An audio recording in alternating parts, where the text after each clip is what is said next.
Стратешка саботажа, да ти кажам господин Филипче, кој направи стратешка саботажа на евроинтегративниот процес.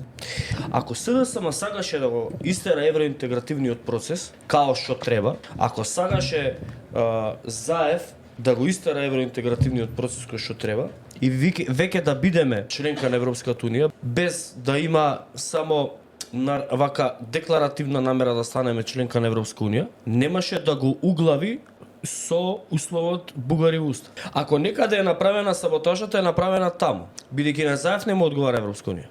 Затоа што ако има Европска унија тука, и он ќе биде дел од таа правна разврска на тоа што правел он.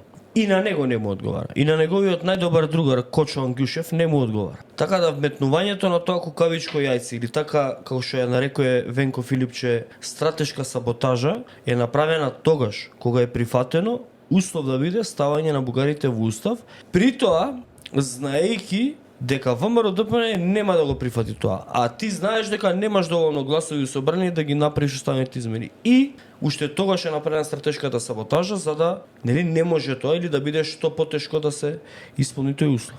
И јас ќе се согласам дека оваа влада на пример може 1000 пати сме повикале оваа влада да се надмине и да ги изгласа бугарите, после како треба ќе ги вадиме.